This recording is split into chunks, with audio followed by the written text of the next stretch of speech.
And welcome back. It's the Brett Winterble Show here on Newsmax TV. Great to be spending this time with each and every one of you. We'll be taking phone calls at the bottom of the hour, so start dialing at 877-NEWSMAX, 877-NEWSMAX, to comment on all these big news events that are happening across the world. So we go from North Korea and Iran to something of a much more spiritual dimension, and that is the idea of striking in a proper and just way when it comes to confronting a threat that we may be facing here in the United States.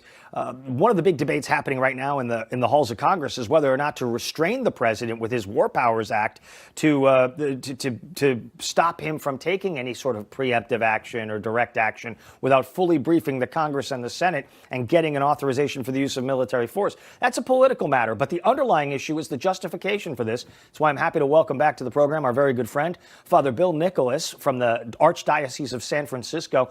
He joins us now. Much is made about the justifications for going to war, and much is made about the role of religion, faith, Christianity, Catholicism. These are all front and center as part of this debate. Happy New Year, Father Bill Nicholas. How do we navigate this based on the church's teachings and the traditions?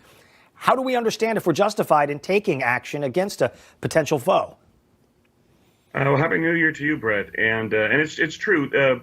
No one of any Christian faith should be in favor of war. I mean, war is the absolute worst thing that could happen to humanity because it affects so many people on so many levels in such a wide scale. And so the church and, Christianity in particular, the Catholic Church in particular, is always for efforts to avoid war. But at the same time, they are still realistic in that we do at times face violent aggressors, and that there is a moral obligation to defend the helpless, the poor, and those who are defenseless. And so the church has a long tradition of criteria in which it seeks to, first of all, temper a warlike spirit, and also give rigorous consideration and evaluation for the needs of and necessity of going to war. So, by my reading of the Catechism and the other writings that have been put together across the tradition of the Catholic Church, it appears to me that we have to first try to use up every method of diplomacy and good effort to try to stop a war from happening. But at some point, we are not under any obligation to take that punch or take that hit from the bad guys. That's correct. And first of all, the Church has never acknowledged any power that it has to stop a war. Even at the time of the Middle Ages, we have such things as the codes of chivalry or movements such as the peace of God. And while it met with varying success, and the majority of the time it wasn't as successful, but it brought in certain considerations as to how warlike factions would conduct themselves. And such movements as the peace of God, in some cases you might even find it amusing to a certain degree, where they would take warlike factions such as knights and nobles who were constantly at war with each other, and through Christianity try to give them a higher consideration. For example, saying in some places the code was kind of you shouldn't fight on Friday because that's the day Jesus died on the cross, or on Saturday because that was the day he was in the tomb. You shouldn't fight on Sunday because that's the day Jesus rose from the dead, and you shouldn't fight on Monday because that's just a little too quickly after Sunday. And so it kind of regulated or sought to regulate the days in which one could legitimately go to war. Were they successful? For the most part, no, but it had various means of success.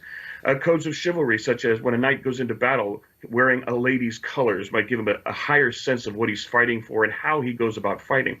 Didn't stop the violence, but it led to a different kind of consideration in battle at that time. Today, in the Catechism of the Catholic Church, the Church does acknowledge the need sometimes to face and confront and put an end to the actions of a violent aggressor. But while it says in paragraph 2308 in the Catechism of the Catholic Church, first of all, that all citizens and all governments are obliged to work for the avoidance of war. However, it says, however, as long as the danger of war persists and there's no international authority with the necessary competence and power, governments cannot be denied the right of lawful self-defense once peace efforts have failed. So the Church does acknowledge that nations have a right to defend themselves, and leaders have a moral duty to defend the people over whom they have responsibility to protect and defend. They can't just sit by and, in the name of peace, let a violent aggressor do damage to those that they have responsibility to protect. We're reminded of Neville Chamberlain and Adolf Hitler and Munich and those sorts of things that took place. It became very clear that Adolf Hitler was not going to be deterred by negotiation or discussion. That's true. And in World War II is one example many use to illustrate the principle of what's called the just war theory. I believe it was first brought up by St. Augustine way back.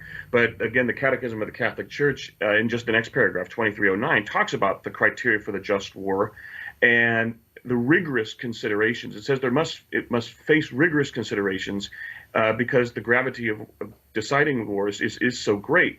But one of the things is that all other means of putting an end to the aggression must have been shown to be impractical or ineffective. And the Munich Accords against with Germany prior to World War II would be an example of that. You know, the Nazis under Adolf Hitler violated most, if not every, treaty they signed, so it was ineffective and therefore would be impractical to try and enter into a treaty with them again. Another criteria is that the damage inflicted by the aggressor must have been shown to be a lot lasting, grave, and certain. In other words, if they were not confronted, the damage would be certain and very lasting and grave.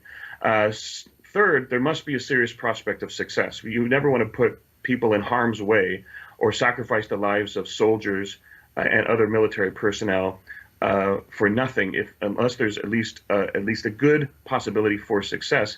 And finally, the use of the weapons and the arms must not produce a graver effect than the aggressor that you seek to eliminate, the evil that seeks to be eliminated. And there's where weapons of mass destruction come into play.